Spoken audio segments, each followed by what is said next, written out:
Plus de 700 000 personnes souffrent de diabète en Côte d'Ivoire et le taux de prévalence avoisine les 6,2%. Ça, ce sont les chiffres de 2017. Est-ce qu'ils ont évolué entre-temps?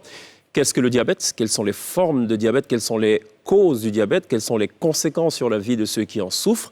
En la matière, la répétition n'est pas que pédagogique, elle est capitale. On en parle ce soir avec Dr Innocent Boidi, spécialiste en endocrinologie, Abdoul Beité, président de l'ONG Action Santé, et Konan Kwaku, diététicien, puisque vous le savez donc, la nourriture, l'alimentation a toute son importance dans les questions de diabète. La toute nouvelle rubrique qui fait son entrée dans la télé d'ici, puisque nous sommes jeudi, ce sont les petites annonces de la République à retrouver donc avec Pierre. Le kiff du jour de l'INSEE. Et pour le volet artistique sur la scène de la télé d'ici, la T-Ben sera en notre action. L'essentiel de ce que vous êtes toujours en droit de savoir ici, la télé d'ici. Bonsoir, bienvenue.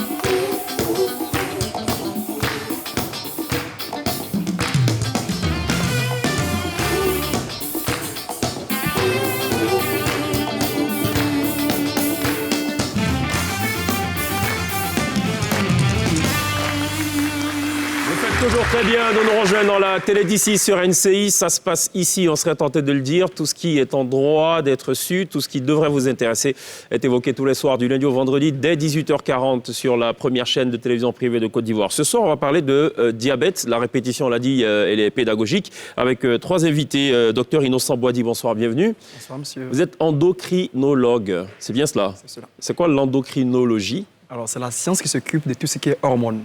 D'accord.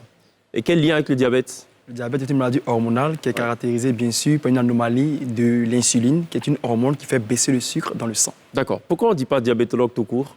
La diabétologie fait partie de l'endocrinologie, en fait. D'accord. Voilà. Et le diabétologue, qu'est-ce qu'il fait? Il traite le diabète. Enfin, il ne traite pas, il s'occupe du diabète.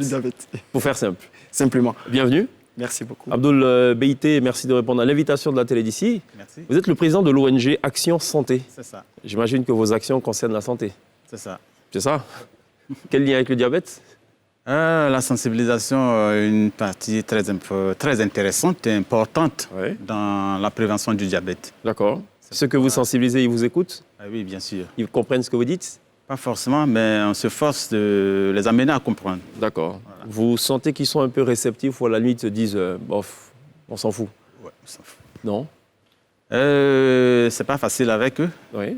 Mais nous savons ce qu'ils ne savent pas en fait. D'accord. Il faut les amener à comprendre afin qu'ils ne se cassent pas la figure ou il n'ait pas de complications liées à leur maladie. Vous sensibilisez qui précisément? La population tout entière. Ah bon, vous êtes sur l'ensemble Oui. du territoire? Oui, oui.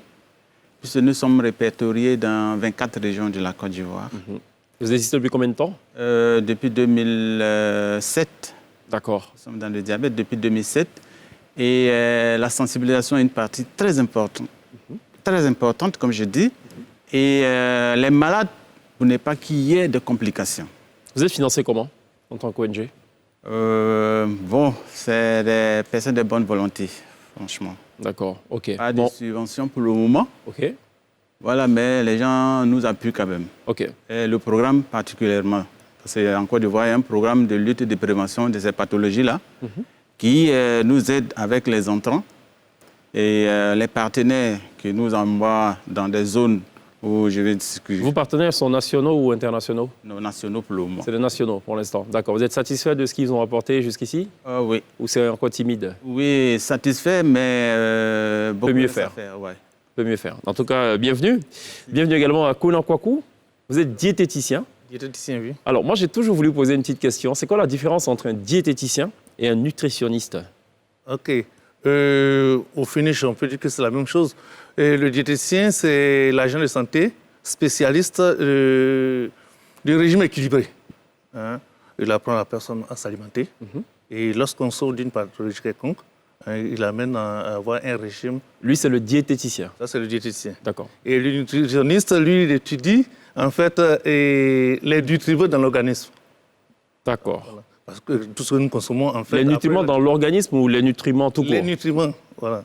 Les nutriments et précisément dans l'organisme. Ok. L'action de ces nutriments. On a une grosse mangue hyper juteuse. Oui. Donc le nutritionniste va nous dire il y a telle quantité de vitamine C et tout. Exact. Le diététicien va dire il ne faut pas consommer ça après 16 heures, sinon vous n'allez pas dormir. C'est ça? Tout à fait. Ok. Voilà. Merci d'être là. Ça va l'INSEE? Très bien, merci. Pierre, ça va? Très bien, merci. D'accord. Le diabète, ça tue? Bien sûr, malheureusement, ça tue. Ça tue. Ça tue beaucoup de gens ou... Oui, beaucoup de gens. Et c'est pourquoi aujourd'hui, je pense que l'accent doit être mis sur la sensibilisation, l'éducation et l'information des populations. Ça vient d'où le diabète? Alors, son origine, c'est Il y une a beaucoup anomalie. d'élèves avec nous d'ailleurs, des élèves donc, du collège Jules Ronsard de Port-Bouët. Et qui ont justement soif de connaissances et ont besoin de savoir c'est quoi le diabète. On a l'impression que c'est une affaire d'adultes, c'est une affaire de personnes âgées, mais on va en parler. Mais déjà, ça vient d'où le diabète? Alors, le diabète, il provient d'une anomalie de l'insuline. L'insuline, c'est quoi? C'est une hormone qui est dans l'organisme, qui est chargée de faire baisser le taux de sucre quand on finit de manger. Malheureusement, cette insuline peut être soit absente, c'est ce qu'on retrouve chez les enfants, diabète de type 1 ou chez les adolescents.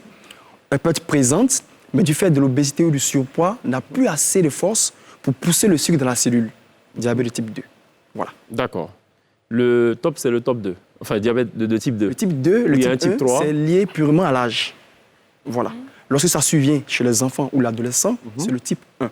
D'accord. Quand c'est chez l'adulte, alors on parle de type 2. Voilà. Il Qu'est-ce- existe Ouais, un allez-y, type allez-y. 3 ou pas, du coup? Non, il existe un type de la femme enceinte et puis d'autres formes de diabète qui peut être provoquées par soit des médicaments ou par d'autres maladies endocriniennes. D'accord. C'est toujours lié au sucre quand on parle du diabète. Oui. Pas le gras, par exemple. Alors, le sucre, pourquoi? Tout ce qu'on mange nous donne de l'énergie. On a besoin d'énergie pour travailler. Donc, cette énergie-là provient du sucre. Ce sucre-là doit avoir une certaine valeur. Notamment, il ne doit pas dépasser 1,26 grammes par litre à jeun. Alors, dans le diabète sucré, qu'est-ce qui va se passer? L'organisme n'arrive plus, n'est-ce pas, à faire chuter ce sucre-là après avoir mangé. C'est cela, le diabète sucré. D'accord. Et donc, la principale cause, c'est ça. On est bien d'accord. Quelles sont les formes? On en a parlé, diabète 1, diabète de type 1, diabète de type 2. Et vous avez parlé du diabète de la femme enceinte. Alors, Ça veut dire quoi? Il y a un diabète qu'on a quand on est enceinte et quand on accouche, ça disparaît. Logiquement, le diabète de la femme enceinte guérit à l'accouchement. D'accord. Comment il se manifeste? C'est aussi un taux élevé de sucre Oui, chez la femme enceinte, les chiffres sont un peu plus bas. Ok, nous sommes tous les 0,92 chez la femme enceinte. Notamment, c'est ces femmes qui ont souvent des facteurs de risque. Souvent, chez ces personnes-là, nous avons ce qu'on appelle les femmes qui font les gros bébés, les macrosomes. Souvent, ces femmes-là aussi sont en surpoids ou en obésité avant de tomber enceinte. Donc, ces femmes-là peuvent développer un diabète sur grossesse. S'il est bien pris en charge, il doit pouvoir guérir après l'accouchement. D'accord. Vous avez parlé 2 fois de forme. Quel est le lien entre la forme, la corpulence et le diabète et la consommation de sucre? Alors, dans le diabète de type 1, c'est le diabète de l'enfant. Alors, qu'est-ce qui se passe? L'insuline, qui est la principale hormone chargée de faire baisser le sucre, malheureusement, est absente chez cet enfant-là ou chez l'adolescent. Dans le diabète de type 2, l'insuline est présente. Mais du fait de la prise de poids, de l'obésité ou du surpoids, alors son action n'est plus efficace. D'accord. Voilà. Donc, il faut éviter de prendre du poids. Oui. Monsieur le nutritionniste, c'est bien ça? Oui, c'est ça. C'est ce que vous enseignez à vos patients? Oui, il faut éviter de prendre du poids. Il D'accord. faut tout faire pour amener la personne au poids santé, le poids qui correspond à sa taille. Le fameux indice de masse Oui, masse corporelle, corporelle, IMC. IMC. Quel est le diabète le plus répandu Le diabète de en type Côte 2. d'Ivoire? Le diabète de type 2 est diabète le plus de type répandu 2. en Côte d'Ivoire et dans le monde entier. D'accord. Le diabète de type 1 concerne, donc, vous l'avez dit, les enfants, parce qu'il y a une absence d'insuline, mais j'imagine que ce n'est pas quelque chose d'irréversible. Ça se guérit. On fait le diabète une fois, on le fait toute la vie. Ah bon? Ah, On peut jamais en guérir? Alors, pas jamais en guérir. Il y a des diabètes qui peuvent être induits par des médicaments. Ce diabète-là, s'il est bien pris en charge, peut régresser avec le temps. Mais dans le diabète de type 1, l'insuline étant absente, on ne peut plus repartir en arrière. C'est pourquoi ces personnes utilisent donc des traitements à base d'injection qu'on appelle les insulines. c'est cela. Voilà. Quand on est mince, ça veut dire qu'on n'a pas le diabète ou qu'on n'aura pas le diabète? Non, Non. ça n'a rien à voir. Ça n'a rien à voir. OK. Non, c'était juste pour faire le lien avec donc, la corpulence dont on a parlé. Pierre? Est-ce qu'on identifie aujourd'hui des comportements dans les habitudes alimentaires des Ivoiriens qui favoriseraient le diabète, par exemple? Oh, oui. Colin Kwaku. Oui, parce que de plus en plus, l'Ivoirien est amené à manger des aliments trop raffinés, et des aliments trop travaillés, des aliments trop sucrés et trop gras. Et malheureusement, il fait de moins en moins de sport. Qu'est-ce qu'il faut entendre par aliments raffinés? Et les aliments raffinés, lorsque vous prenez par exemple les chips et les flocons d'avoine et autres, ce sont des aliments qui ont été travaillés. Et contrairement aux aliments tels que l'igname, le taro, qui sont naturels, voilà, qui ne sont pas travaillés. D'accord. C'est bizarre parce que, par exemple, le flocon d'avoine, on pourrait penser que c'est quelque chose de très bon pour la santé. Et là, le fait que ce soit donc raffiné, le fait que ce soit transformé, du coup, ça devient un poison Voilà, si exactement, on a parce que le diabète. oui, c'est vrai, l'organisme l'utilise plus rapidement, donc ça entraîne plus facilement des élévations du taux de sucre. D'accord. Docteur Boadi, on parle de quel type de sucre? On a entendu parler de sucre blanc, qui serait transformé chimiquement pour devenir blanc. On a entendu parler de sucre roux, qui serait naturel, mais la vérité, il n'est pas naturel parce que lui, en fait, a été retouché aussi pour devenir roux. On parle tantôt de sucre lent, de sucre naturel. En gros, quel est le sucre qui est en cause? Alors, il faut dire qu'au niveau du sucre, c'est surtout ce qu'on appelle chez nous l'indice glycémique. L'index glycémique. Il y a des substances qui sont capables d'apporter le sucre de façon trop rapide. C'est ces substances qu'il faut commencer à réduire, notamment dans les sodas, dans le miel. Voilà ces substances qu'il faut réduire. Et puis, il y a ce qu'on appelle le sucre lent, qu'on retrouve souvent dans les fruits. Le fructose, qu'on peut consommer, mais en mesurant. Voilà comment ça fonctionne. Est-ce que, même quand on n'est pas diabétique, il faut contrôler son taux de sucre? Oui, parce que le dépistage aujourd'hui fait partie, c'est l'arme principale, n'est-ce pas, pour réduire les complications de la maladie. Il faut amener tout individu à se faire dépister pour le diabète. C'est juste faire une glycémie à jeun, simplement. D'accord. Je voulais, moi, continuer à parler du sucre, mais est-ce que, du coup, le sucre est une drogue? Enfin, est-ce que le sucre, plutôt, est addictif?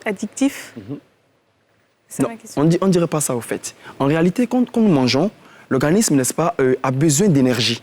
Et l'énergie, là, se retrouve donc dans le sucre. L'organisme utilise le sucre. Mais qu'est-ce qui va se passer? Dans le diabète sucré de type 2, notamment, c'est l'individu qui va manger. Malheureusement, il prend beaucoup d'énergie, mais il n'arrive plus à dépenser cette énergie-là. Donc, il va commencer à grossir. Et quand il grossit, alors, l'insuline n'arrive plus à faire son action principale. Parce que quand l'insuline veut pousser le sucre dans la cellule, alors la graisse, malheureusement, empêche, n'est-ce pas, cette insuline-là de faire son action. Et avec le temps, malheureusement, l'insuline va s'épuiser en arrière. Oui. Vous avez comme, je dirais, de façon imagée, vous avez de l'eau, vous avez peut-être un liquide qui coule, n'est-ce pas, et qui va arriver à une porte. Arrivé à la porte, il y a une clé qui doit ouvrir cette porte-là. Cette clé-là, c'est l'insuline. Malheureusement, lorsqu'on prend du poids, malheureusement, ça peut endommager la clé. Mais bien évidemment, si la clé est pas endommagée, on ne pourra plus ouvrir la porte. D'accord. Et le sucre va stagner. Et quand ça va stagner, ça va faire le diabète. Est-ce que est-ce que le sport est une réponse systématique à la prévention ou même à un état stable du diabétique? Bien sûr, toutes les études ont prouvé aujourd'hui que... Parce qu'on dit souvent, mais tu as consommé trop de sucre, lui, c'est pas grave, je vais faire du sport tout à l'heure, donc c'est pas un problème. Est-ce que c'est juste de penser comme ça? C'est bien de penser comme ça? C'est pas mauvais, mais il faut être prudent. Je m'explique. Alors, lorsqu'on mange du sucre, on prend de l'énergie. Donc, logiquement, il faut pouvoir dépenser cette énergie-là. Donc, si vous allez faire une activité physique intense, bien sûr, il est recommandé de prendre du sucre. D'accord. On est d'accord. Et donc, après l'activité physique intense, généralement, on a envie de sucre. C'est ce qu'on dit souvent. Je viens de faire du sport, j'ai envie de sucre. Ouais, c'est ça. oui, mais tout cela doit être pris, mais les proportions vraiment limitées. C'est pourquoi, aujourd'hui, on demande aux gens de réduire, n'est-ce pas, les sodas et puis d'aller vers le sucre lent. Ça serait plus intéressant, ce sucre lent-là, que de prendre le sucre rapide. D'accord. Est-ce que l'on connaît le nombre de personnes atteintes du diabète en Côte d'Ivoire? Tout à l'heure, je pense que dans En 2020. En 2017, on était à plus de 700 000. la prévalence en Côte d'Ivoire en 2017, selon l'étude Privadia, autour de 6,16%. Voilà. Donc, on peut utiliser autour de, comme il a dit tout à l'heure, c'est équivalent autour de 700 000 personnes atteintes. Mais il faut dire malheureusement qu'il y a existe, n'est-ce pas, des personnes qui sont porteuses de la maladie, mais qui ne savent pas malades.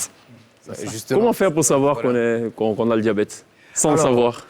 C'est une question bizarre, mais alors, bon. effectivement, il y a ce qu'on appelle chez nous le syndrome cardinal. C'est 4 symptômes qu'on peut retrouver. Ouais. C'est l'individu qui commence à avoir une fréquence de miction qui augmente. Il urine beaucoup. Il fait beaucoup pipi. Pipi. Ok. Voilà. Ensuite, il a une sensation de soif poussée. Donc, D'accord. il sent qu'il boit beaucoup. J'ai toujours pensé que ça, c'était lié au foie. Mais ok.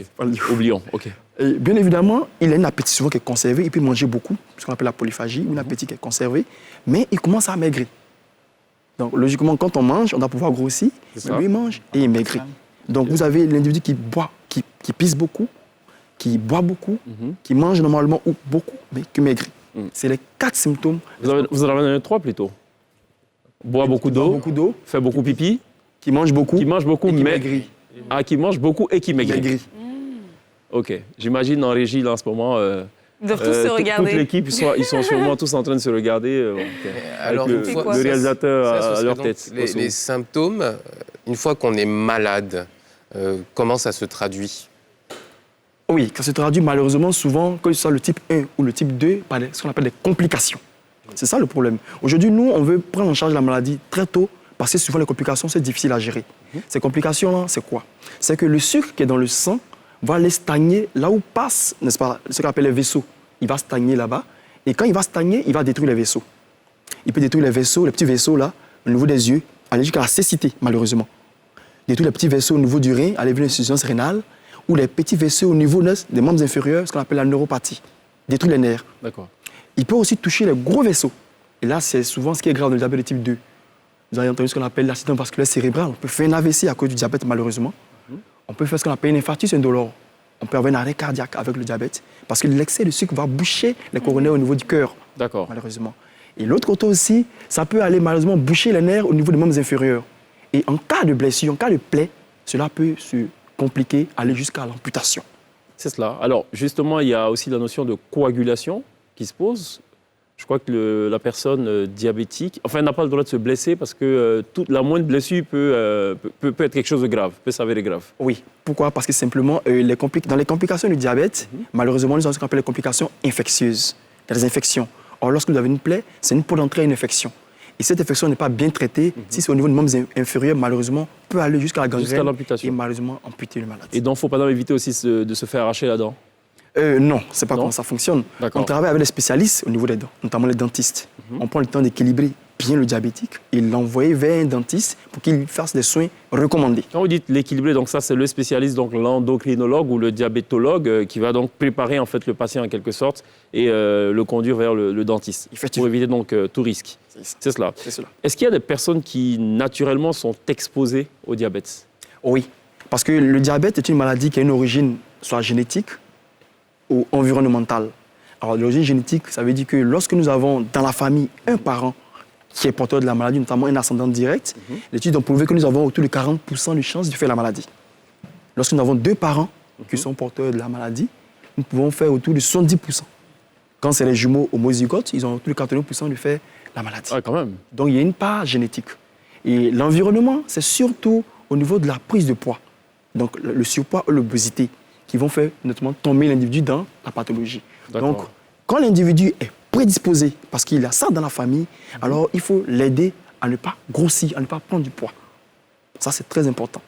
Alors, en modifiant le cycle de vie de l'individu, en revoyant sa façon de manger, tout à l'heure, je crois que M. Coulon l'a dit, en revoyant sa façon de manger, en l'amenant aussi à pratiquer une activité physique régulièrement. C'est très important, l'activité physique. À quelle fréquence? Alors, l'idéal, c'est de faire 150 minutes d'activité physique par semaine. C'est l'idéal. Et ces 150 minutes-là peuvent être réparties, n'est-ce pas, en 2 ou 3 séances. 3 séances. Voilà. D'accord. Selon la convenance de l'individu. On a tendance à dire que quand on se rapproche de la quarantaine ou quand on a passé la quarantaine, il faut faire attention à la consommation de sucre. Pourquoi cet âge-là, précisément? Alors, le diabète de type 2, effectivement, c'est une maladie qui suit autour de 40 ans. C'est l'âge mûr. Mais bien évidemment, parce que à cet âge-là, l'individu, il a pris du poids, il est rentré en surpoids. Et malheureusement, il n'a pas changé sa méthode de vie. Et s'il est prédisposé à la maladie, il peut tomber, malheureusement, dans le diabète sucré de type 2. D'accord. Est-ce que ce message-là, Abdoul Beïté, vous le tenez à aux personnes que vous approchez dans le cadre de l'ONG? Oui. En fait, c'est, comme l'a dit le docteur, c'est ça notre travail au quotidien. Pour amener la population à se faire voir un peu plus tôt. Un dépistage précoce réduit toutes les complications qu'il vient de citer. Voilà. Et généralement, dans nos sièges, les personnes qui viennent, c'est lors des contrôles au hasard qu'on détecte qu'ils sont diabétiques. D'accord, donc il n'y a pas de dépistage au départ, enfin volontaire, je veux dire. Non, c'est le programme aujourd'hui qui est en train de tout faire pour qu'on mette ça de manière systématique dans nos hôpitaux. Okay. Et voilà, pour ne pas que ces diabétiques-là passent à côté. Qu'est-ce qui vous a poussé à mettre sur pied cette ONG? C'est parti d'une histoire? Oui, c'est une histoire. En tout cas, c'est un groupe de personnes. Et on avait des parents diabétiques. Il faut le dire, on ne savait pas qu'ils étaient diabétiques. Et en 2007, l'idée est venue de soutenir ces personnes-là. Et on partait avec eux plusieurs fois à Djamé. Et la manière de voir ces personnes en attente de voir le médecin nous a beaucoup ému. D'accord. Alors, on a décidé de mettre quelque chose sur place pour juste sensibiliser. Donc, en 2012, nous sommes entrés en contact avec le directeur coordinateur du programme, Dr Adjoni, qui nous a conseillé. Et là, c'était une population une population cible, qui était seulement la population musulmane. Excusez-moi. Et un constat réel, après le mois de Ramadan, ces personnes s'exposaient. Parce qu'il y a une grande consommation de sucre. Voilà. Et docteur, à son temps, me disait... Mais on va en parler tout à l'heure avec docteur. Voilà. D'accord. OK. Donc, on comprend, c'est parti donc d'un fait. Vous avez constaté que beaucoup de personnes étaient touchées par cette maladie sans le savoir. Et donc, il y a une sorte de prise de conscience qui vous a poussé donc à mettre sur pied cette ONG. On va en parler tout au long de cette émission. On marque une pause. Il y a la pub, on revient juste derrière.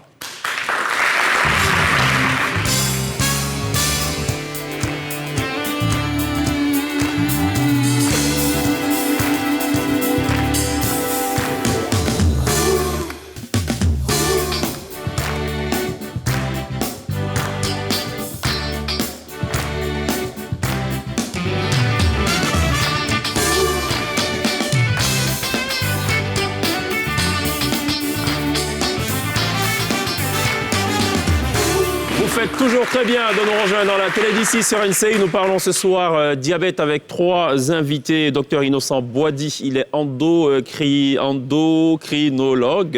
Voilà, donc c'est une spécialité qui englobe aussi la diabétologie pour la précision. Abdoul Beïté, président de l'ONG Action Santé Konan Kwaku, diététicien. On marque une pause pour parler d'abord, dans un premier temps, de l'actu d'ici. S'en suivra donc la toute nouvelle rubrique animée par Pierre, les petites annonces de la République. J'ai 2 informations pour vous dans le cas de l'actu d'ici. La première, c'est que le gouvernement a décidé donc de construire 7 établissements de formation professionnelle d'un coût global de 135 milliards de francs CFA.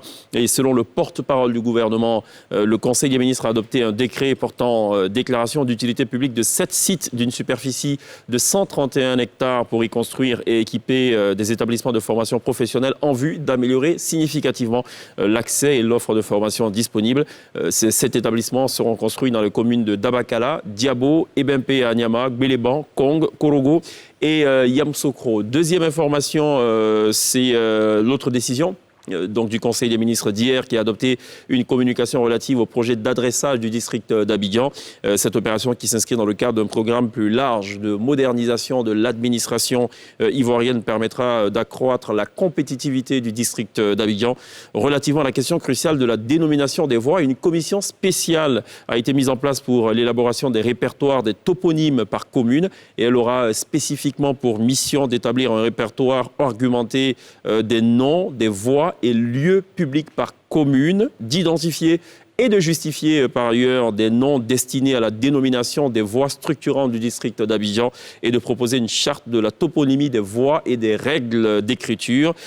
Enfin, la centrale d'adressage a été mise en place au sein donc, du Bureau national d'études techniques et de développement, le BNET, et le processus de recrutement de l'opérateur technique est en voie d'achèvement. Le Conseil des ministres a par ailleurs instruit le ministre chargé de l'urbanisme et l'ensemble des ministres concernés à l'effet de prendre toutes les mesures appropriées pour l'aboutissement l'aboutissement de ce projet dans le meilleur délai. Et c'est un sujet qu'évoque maintenant Pierre dans le cadre donc, de la toute nouvelle rubrique « Les petites annonces de la République ».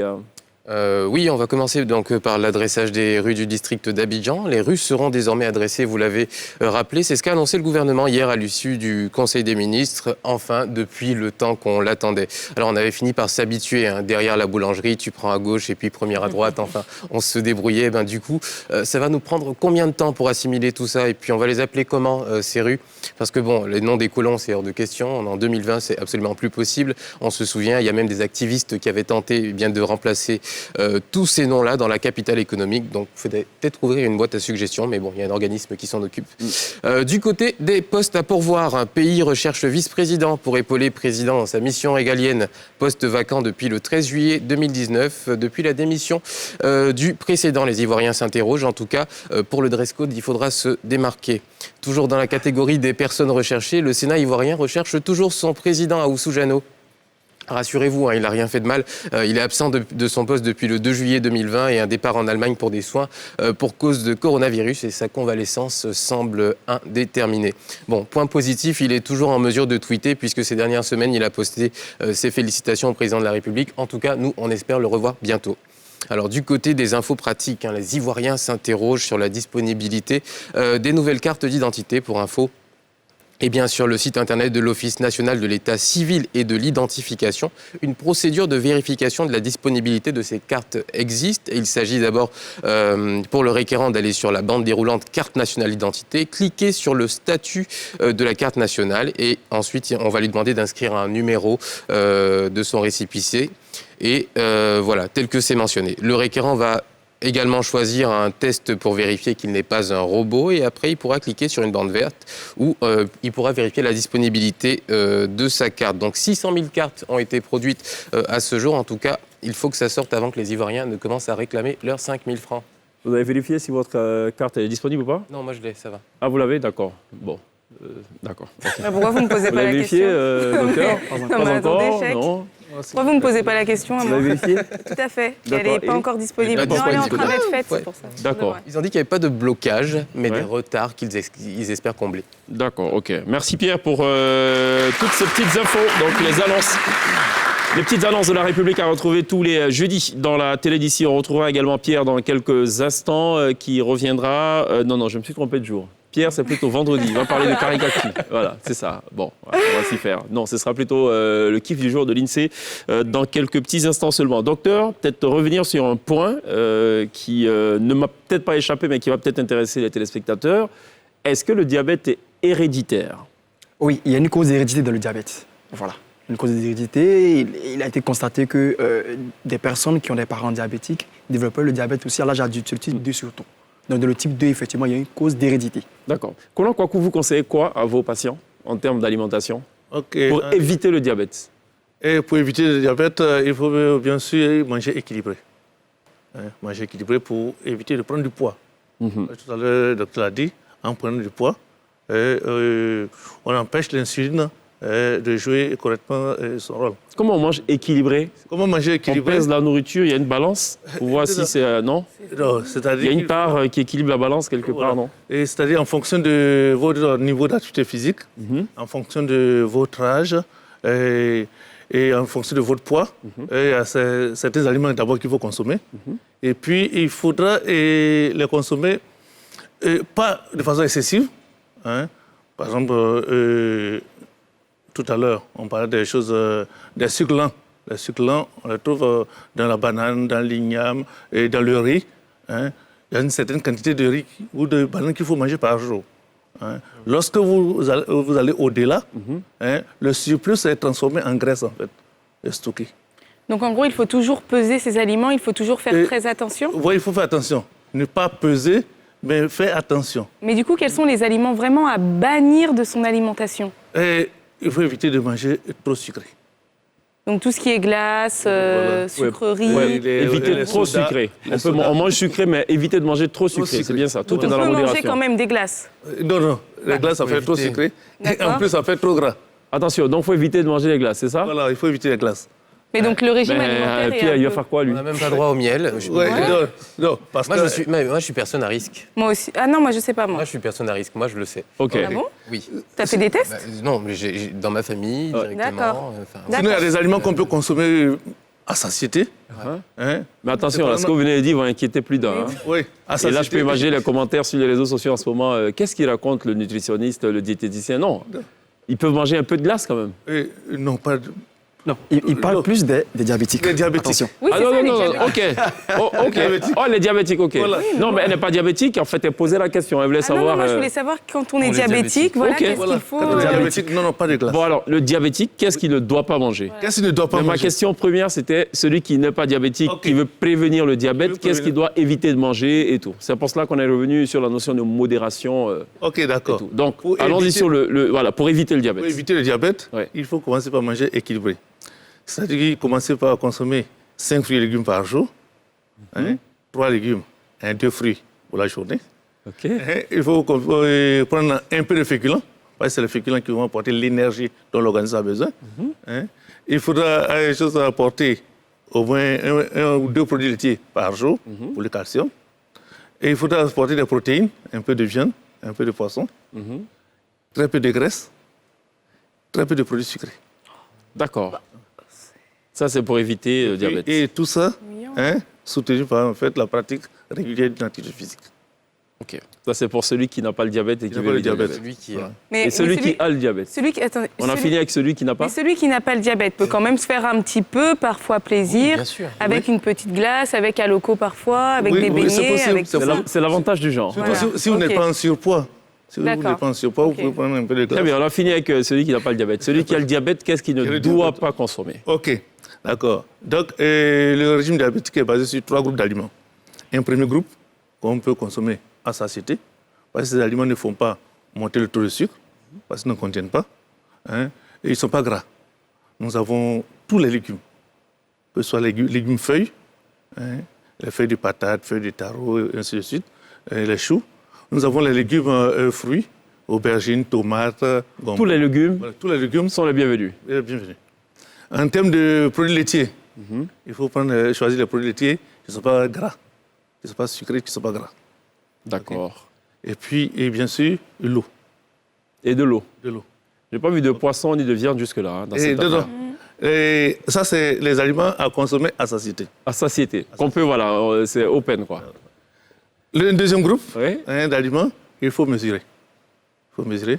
Parce que si vous le consommez en excès, ça peut entraîner une prise excessive de Ce poids. sont Donc, c'est la matière grasse, l'huile, et le beurre, la margarine, le fromage, qu'il faut limiter. Nous avons tout ce qui est viande, poisson, œufs, qu'il faut limiter. faut limiter. Il faut limiter. Ouais, on peut en manger, mais il faut limiter. Voilà. Mais j'imagine qu'il y a un type de poisson qu'il ne faut peut-être pas consommer. Et non, on peut consommer tous les poissons. Il C'est faut peut-être- préférer c'est peut-être plutôt les cuissons même qu'il les faut poissons changer. gras. C'est Même le les type de cuisson. Ouais. Voilà, Voilà, il faut vapeur, éviter, voilà, il faut éviter les cuissons à l'huile. Et puis, nous avons les féculents, le riz, la tchéké, tout ça, qu'il faut consommer, mais de façon modérée. Et puis des fruits, Des fruits de façon modérée ou... de façon modérée. Ah, De façon modérée. Alors, Et je signale que, en fait, tous les fruits se consomment, mais il ne faudrait pas les consommer trop mûrs. Et puis, quand on doit consommer le fruit, il faut consommer le fruit et non le jus de fruit. Ça, c'est pas pareil. quelle est la différence? La différence, quand vous consommez le fruit, vous le consommez avec les fibres. Moi, je mange les fruits avec la peau, Voilà, c'est ce qui est conseillé. même le citron. C'est très amer. mais bon. C'est ce qui est Tu manges conseillé. le conseillé. citron avec la peau. Ah oui, c'est... En Comment fait, tu la fais partie la plus nutritive, je passe sous votre contrôle, c'est la peau d'abord. Oui. Mais on n'en consomme pas parce qu'on se dit qu'il y a peut-être des bactéries ou c'est trop amer et voilà. Oui. Ou c'est Donc, un peu compliqué aussi à mâcher. Ouais. Non Ça dépend de la dents, force des mâchoires. dents, hein. ouais, tout à fait. Ouais. les goûts et les couleurs.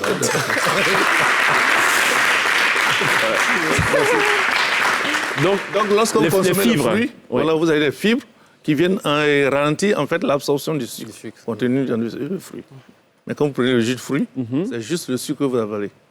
Mais quand on voit ce régime-là qui change du tout au tout, quand on devient diabétique, comment on prépare les gens mentalement à accepter toutes ces privations-là? Parce que je pense que c'est le plus difficile aussi.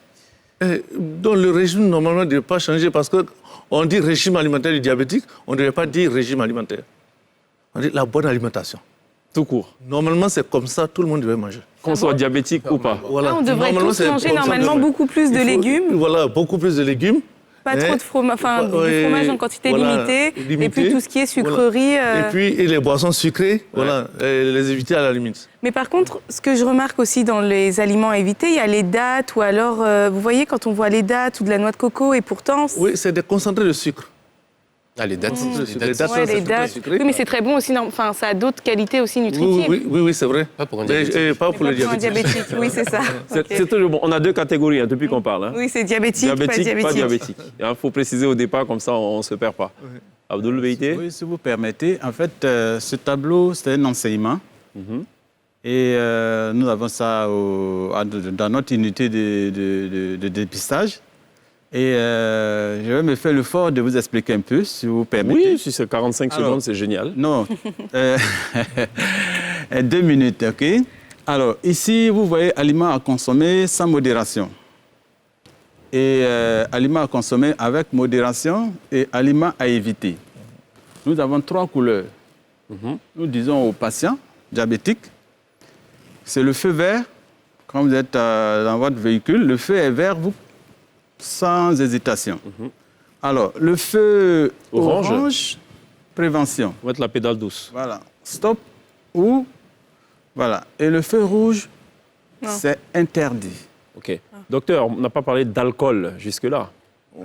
Alors, je veux quand même rebondir un peu sur l'alimentation. Il faut dire que l'alimentation est influencée par nos cultures et aussi l'économie. Donc, il faut rester prudent en matière d'alimentation. Un individu, il mange ce qu'il peut payer, il mange ce qu'il connaît.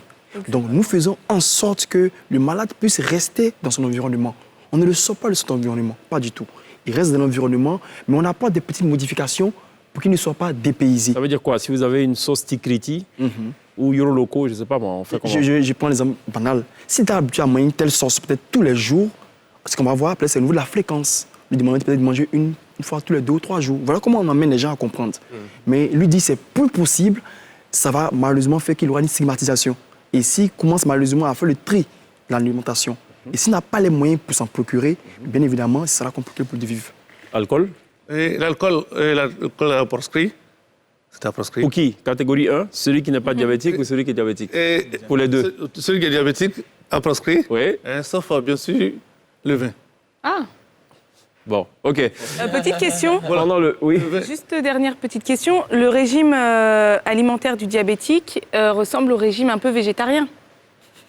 Parce qu'il n'y a que des... Il y a que des aliments, enfin, il y a Non, mais il y a que du des poisson, légumes. tu peux manger, il y a de la viande. Oui, c'est vrai. c'est avec Oui, en modération. quantité modérée, Exactement. d'accord. OK. Alors, pendant le mois de Ramadan, il y a comme une surconsommation de sucre.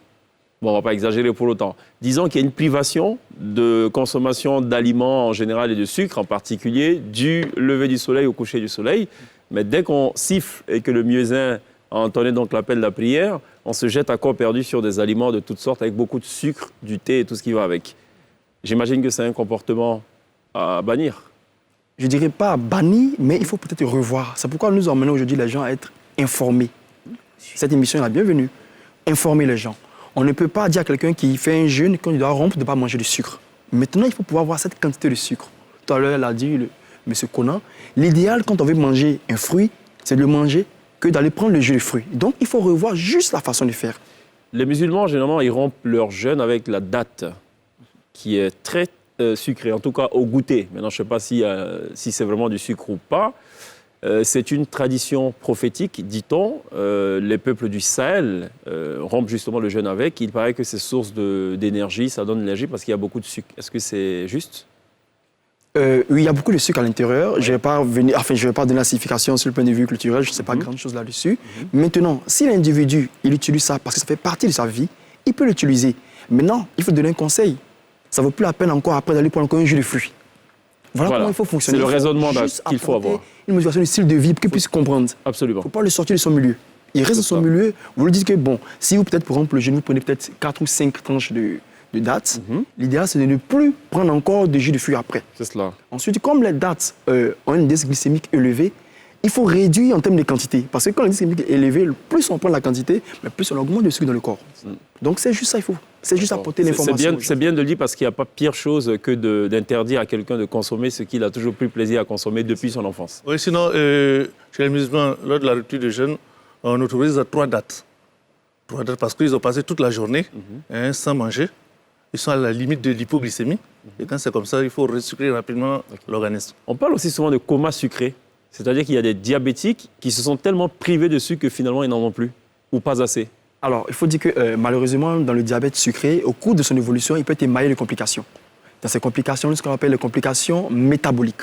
Dans ces complications métaboliques, nous avons ce qu'on appelle le coma hyperglycémique, notamment le coma par acidocétose ou le coma hyperosmolaire. C'est 2 comas pendant lesquels la glycémie monte énormément. Et il y a aussi le coma hypoglycémique. Ce coma hypoglycémique peut survenir souvent chez des personnes qui prennent des médicaments, notamment l'insuline ou des médicaments qui font baisser le taux de sucre. Bien évidemment, s'il n'a pas mangé suffisamment, qu'il a pris le médicament, il perd de l'énergie. Il peut tomber donc en hypoglycémie. Donc ce sont des complications qui peuvent survenir au cours du traitement, n'est-ce pas, chez un diabétique. Combien coûte le traitement ? Alors, comment coûte le traitement? Je ne dirais pas qu'il y ait un coût vraiment qui a été édité, mais il faut dire que la prise en charge du diabète est quand même coûteuse. Aujourd'hui, le programme a permis, grâce bien sûr au programme et aux efforts du gouvernement, on a réussi aujourd'hui à faire baisser le coût de certains médicaments tels que l'insuline qui est subventionnée dans le centre public. Mais il faut dire que ça coûte un peu cher, encore une fois de plus, la prise en charge. Combien? On n'a pas de couverture maladie pour la maladie chronique et la charge revient de façon exclusive aux malades et à la famille. Donc, combien ça coûte, je ne peux pas vous le dire, mais ça coûte quand même un peu cher. Parce qu'il n'y a pas seulement que le traitement, il y a aussi les intrants, notamment le glucomètre, ce qui rentre dans la surveillance du diabète. Il y a aussi les bilans, parce qu'un malade diabétique, c'est une maladie chronique. Une maladie longue est amenée donc à être vue en consultation de façon périodique. Ce qui est recommandé, c'est de façon trimestrielle. Et à chaque trimestre, quand on le voit, il doit pouvoir porter un examen pour voir son état d'équilibre. En ce moment, il faut apporter des modifications ou pas. Il y a une surveillance à faire tout le reste de sa vie. Est-ce que les Africains sont plus touchés que d'autres peuples? Dans le monde entier, les Africains sont moins touchés, mais comme je l'ai dit, c'est parce qu'on ne dépiste pas les gens. C'est ça. Ailleurs, les gens ont les moyens, ils dépistent. Chez nous, ici, on n'a pas encore ces moyens-là pour dépister tous les gens. Par contre, la situation n'est pas aussi reluisante. D'où, aujourd'hui, nous mettons l'accent sur le dépistage précoce pour prévenir ou même retarder la survenue des complications de cette maladie. OK, on ne va pas retarder la venue de la pub. On va se taire ensemble et on va à la pub, on revient dans quelques instants.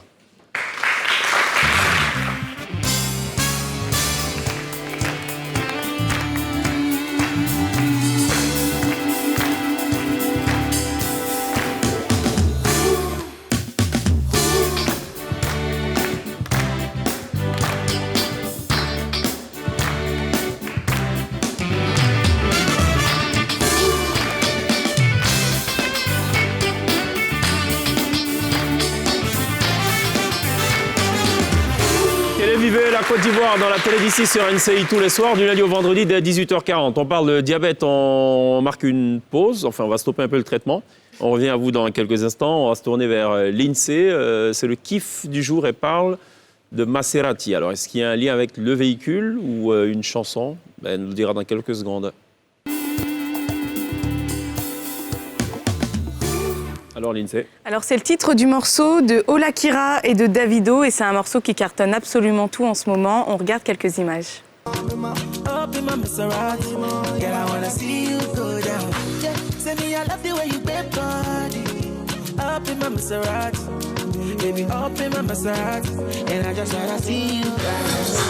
Donc Maserati est un titre 100% Naija. Le titre comptabilise plus de 5 millions de vues sur YouTube. Et pourquoi je vous en parle? Parce qu'il cartonne tellement qu'il y a un challenge qui a même été créé, que ce soit sur Instagram, TikTok ou encore YouTube. On regarde.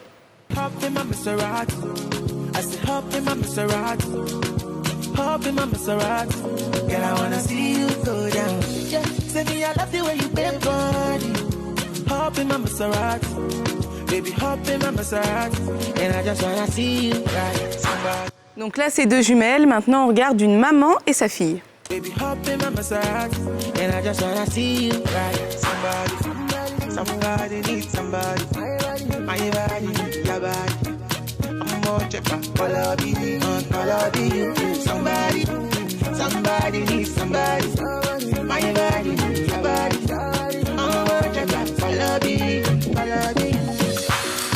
Je préfère la version de la mère et la fille. Hein. Ouais, elle a un petit niveau. Et maintenant, il y a aussi une autre version. Enfin, il y a plein de versions, mais Le on a père et le encore une fils autre. Non, avec 2 enfants cette fois-ci.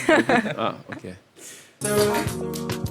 Hop in my Maserati, girl, I wanna see you go down. Yeah, say me I love the way you bend body.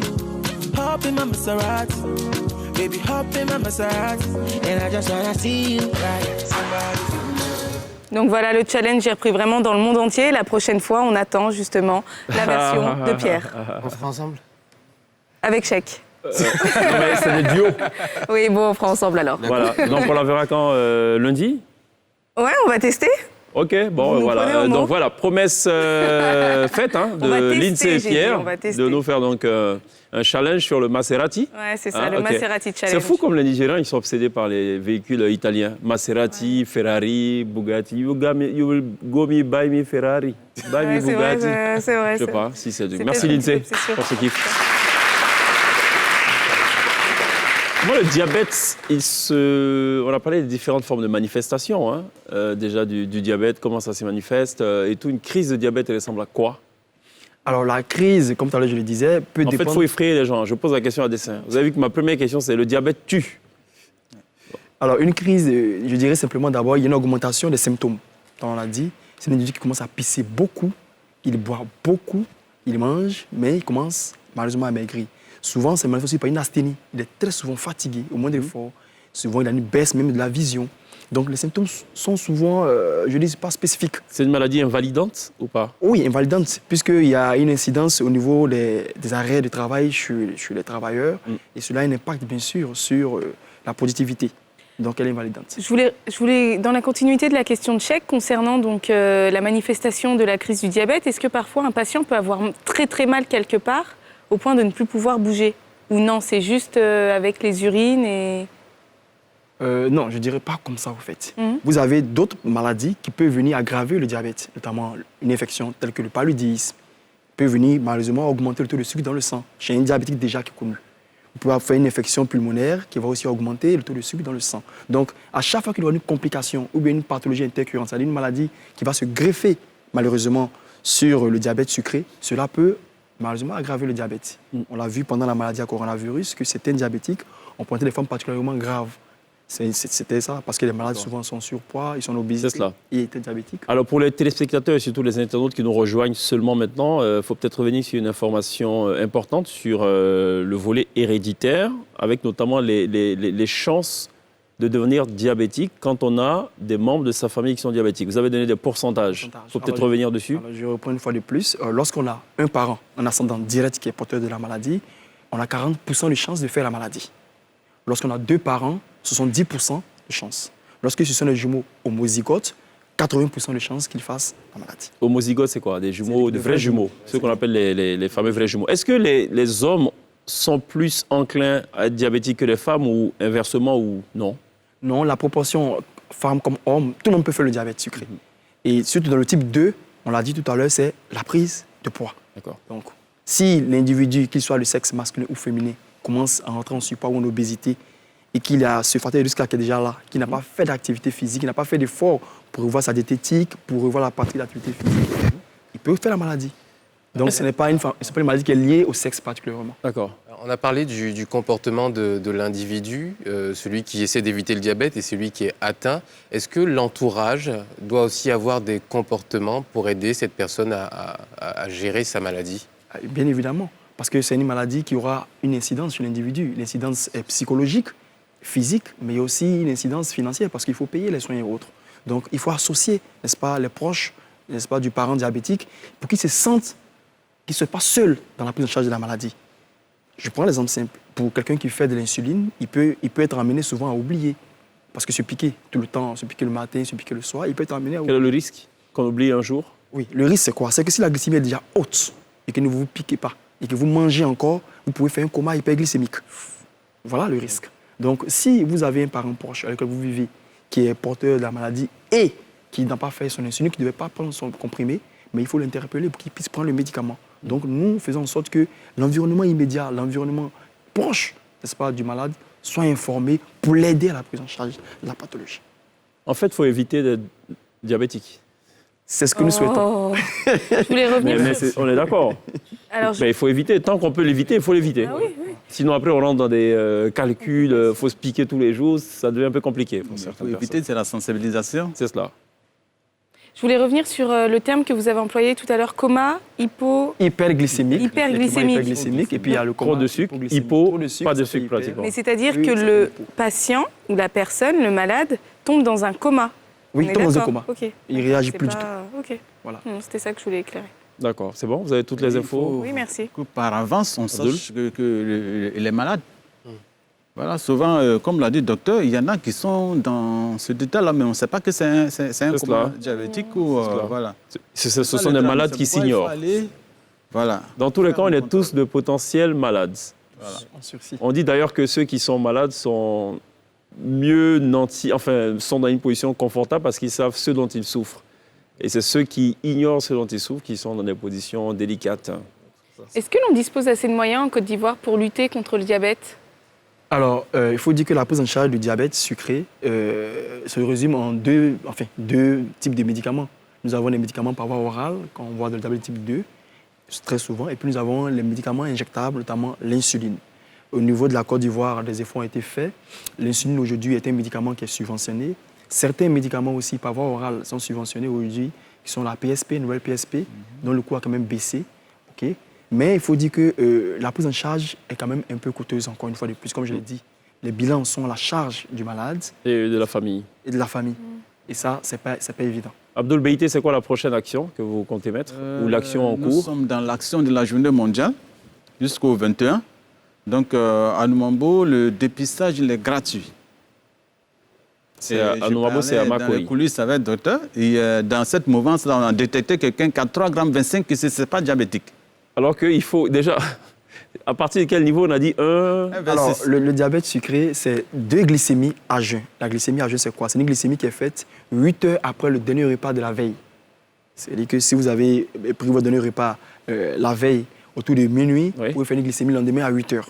Mm. Si c'était autour de 22 heures, vous pouvez le faire autour de 6 heures, 7 heures. Donc, lorsqu'on fait 2 glycémies supérieures ou égales à 1,26 à 2 reprises, on vous diagnostique diabétique. Et il y a 3 points.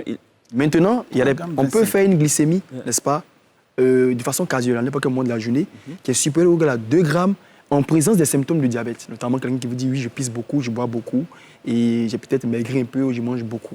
Donc, on peut diagnostiquer le diabète à jeun, même en dehors aussi, qu'il ne soit pas à jeun, on peut. D'accord. OK. Et il était à combien? C'est là que vous avez 3,25 g. 3,25 g. En fait, c'est le double pratiquement. Oui, double. Et Ça, c'est quoi dans ce cas? On peut parler de double diabète? Non, pas de diabète. D'accord. Est-ce qu'on peut prévenir le diabète avec la musique? Avec la musique, je dirais simplement que... La danse. Si on danse. non, je viens en parler. Au fait, la musique en l'écoutant ou bien en pratiquant Oui, la en activité l'écoutant. physique? En l'écoutant. En l'écoutant. Alors, il faut dire qu'il y a une hormone qui intervient aussi, qui peut augmenter le taux de sucre dans le corps. Il y a les hormones qui augmentent le taux de sucre dans le corps, oui, bien sûr. Laquelle hormone? Notamment les hormones hyperglycémiques. Vous avez l'adrénaline, vous avez le cortisol. Donc, dans les états de stress, ces hormones-là ont leur seuil élevé. Bien sûr, peut entraîner de façon brutale la montée de la glycémie. Ce qu'on appelle chez nous les hyperglycémies de stress. Voilà. Donc si, la musique si écouter peut- la musique peut adoucir quelqu'un qui est stressé, Tant mieux. oui, tant mieux. Bon, voilà. On va vous éviter, bon, je ne dis pas pour autant que vous êtes diabétique, mais bon, on va vous éviter tout à l'heure à suivre donc, la prestation de la Tibane. On marque une pause, ce sera la toute dernière pause.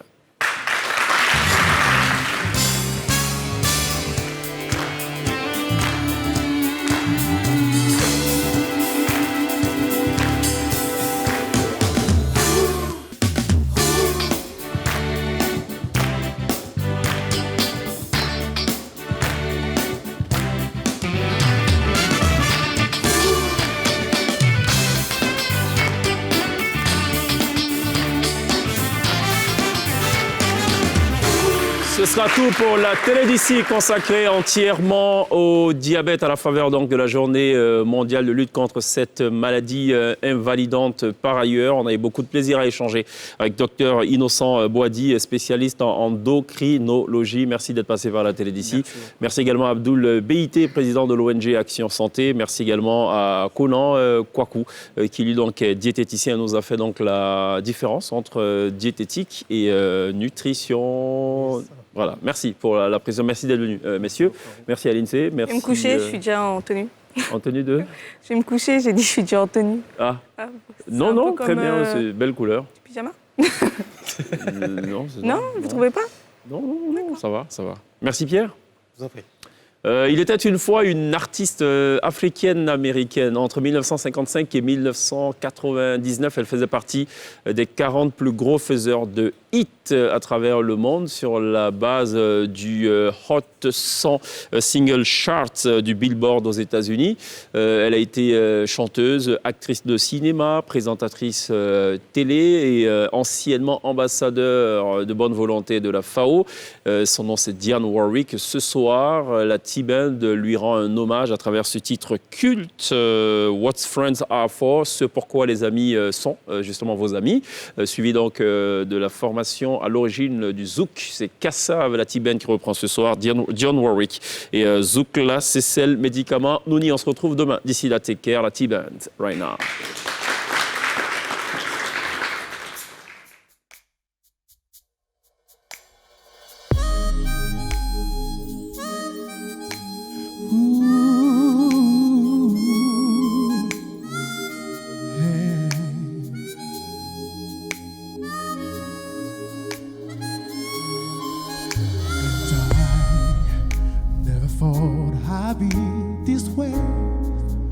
And as far as I'm concerned, I'm glad I got the chance to say that I do believe I love you. And if I should ever go away, so then close your eyes and try to think the way we used to take, so that if you can that keep smiling, keep shining, knowing you can always count on me for sure. And that's what friends are for good time and bad time. I'll be on your side forevermore. That's what friends are for.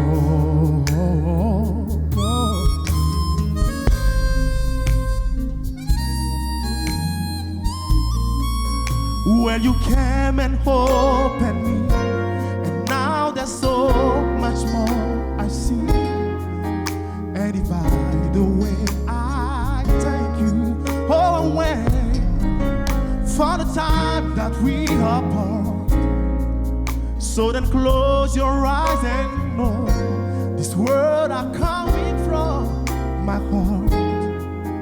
And that if you can remember that, keep smiling, keep shining, knowing you can always count on me for sure.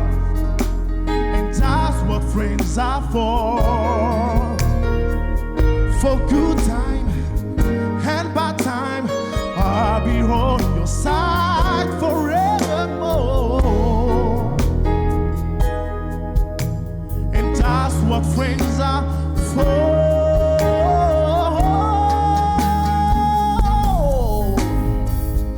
Keep silent, knowing you can always count on me for sure. And that's what friends are for good time and bad time. I'll be on your side forevermore. That's what friends are for.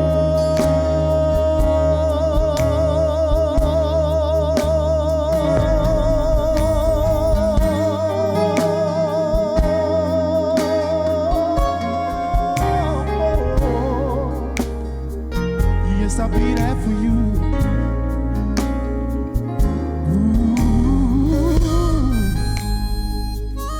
that's what friends are for.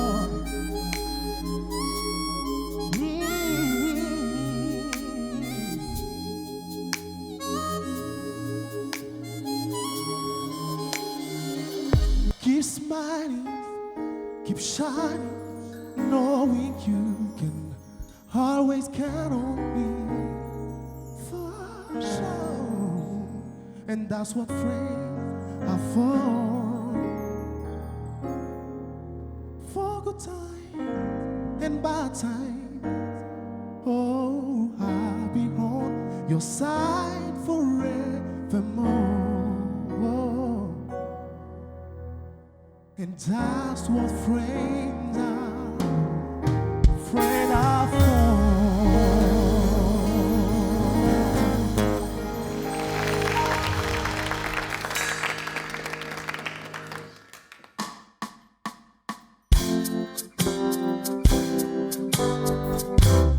En noir.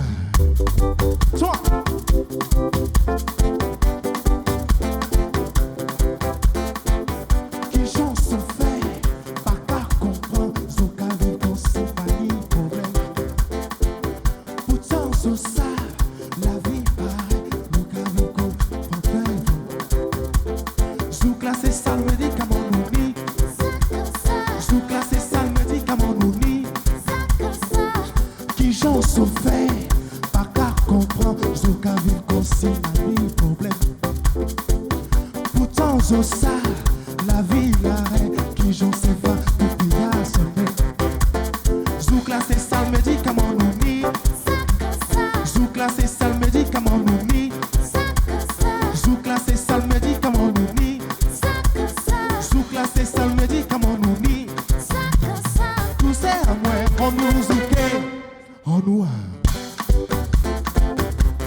L'excellent Iben, merci de l'applaudir. Bravo.